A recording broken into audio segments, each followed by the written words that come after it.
Era berita kembali hadir di hadapan Anda dengan berita terkini, aktual, dan terpercaya. Bersama saya Muhammad Gilang dan rekan saya Indah Puspita yang telah merangkum informasi untuk Anda pada hari ini. Pemirsa, harga emas batangan produk PT Aneka Tambang atau Antam kembali mengalami kenaikan. Harga emas Antam yang dijual di Pegadaian tercatat naik menjadi Rp1.964.000 per gram, atau mengalami kenaikan Rp22.000 dari harga sebelumnya, yang berada di angka Rp1.942.000 per gram. Untuk informasi lebih lanjut, kita sudah terhubung dengan rekan kami, yaitu Jovanko Markus, yang sudah berada di butik emas Antam, kawasan Tanjung Barat, untuk memantau harga emas di sana. Silahkan Jovanko. Baik, terima kasih dan juga Gilang. Pemirsa, seperti yang kita ketahui bahwasannya harga dari emas PT Antam atau Aneka Tambang saat ini mengalami pelonjakan yang cukup drastis. Per gramnya emas dari PT Antam sempat menyentuh harga senilai Rp1.964.000, dan juga per hari ini kami mendapatkan informasi harga dari emas mengalami penurunan, yaitu menjadi Rp1.896.000 atau turun sekitar Rp8.000. Dan perlu diketahui pemirsa, penlonjakan harga dari PT Antam, emas PT Antam ini tentu menjadi perhatian bagi para investor maupun bagi para masyarakat yang ingin membeli maupun juga menjual emas mereka untuk menjadikan emas sebagai aset lindung nilai. Pada saat ini saya sudah bersama dengan Kak Siti dan juga Ibu Ani.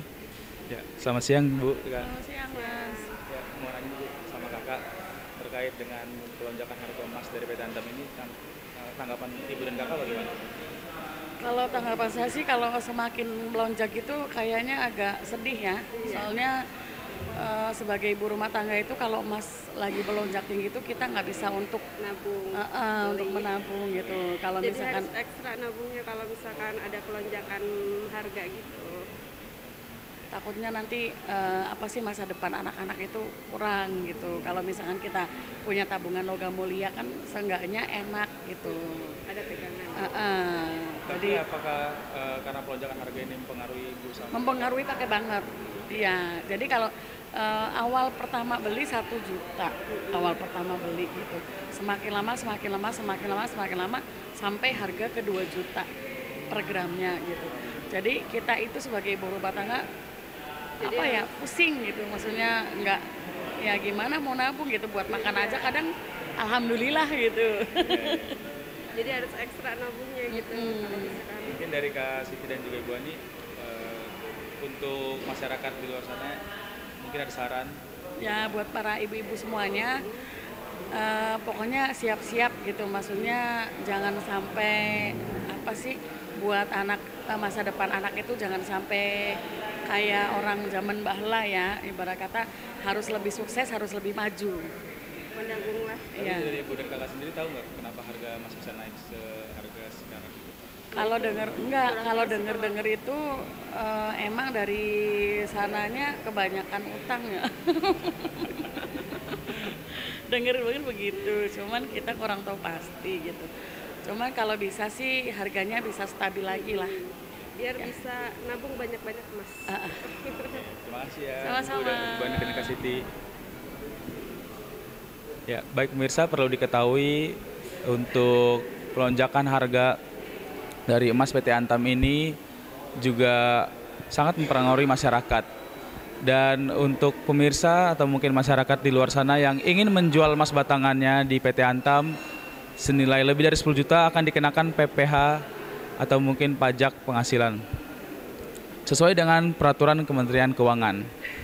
Dan untuk pemirsa di luar sana juga yang ingin menjual kembali emas kalian, yaitu atau bisa dibilang juga buybag, itu sekisar dengan harga Rp1.746.000. Demikian informasi yang dapat saya sampaikan. Saya Jovanko Markus beserta juru kamera Raka Syariza melaporkan langsung dari Antam Office Building kembali ke studio.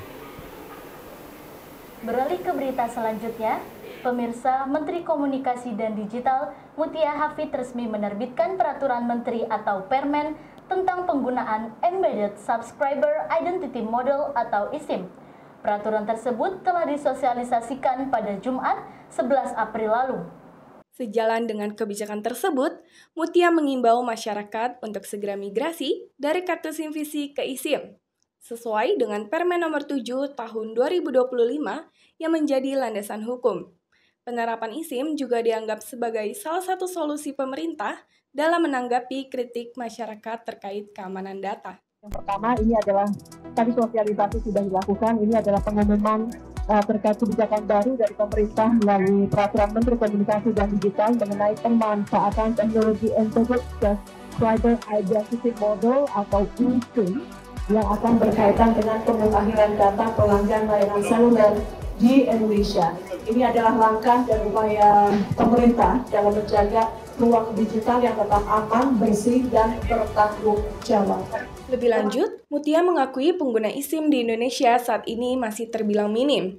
Karena itu, ia mendorong operator seluler untuk meningkatkan kemudahan migrasi, termasuk dukungan teknologi yang memungkinkan proses berpindah dilakukan secara mandiri, tanpa harus mendatangi gerai atau pusat layanan terdekat. Ia juga menegaskan, tidak akan ada pemblokiran nomor bagi pengguna yang belum migrasi ke eSIM, mengingat masih ada beberapa kendala seperti keterbatasan perangkat yang belum mendukung teknologi tersebut. Informasi tadi sekaligus menjadi berita penutup perjumpaan kita pada hari ini. Saya Indah Puspita dan rekan saya Muhammad Gilang beserta tim redaksi yang bertugas mengucapkan terima kasih atas kebersamaan Anda dan sampai jumpa.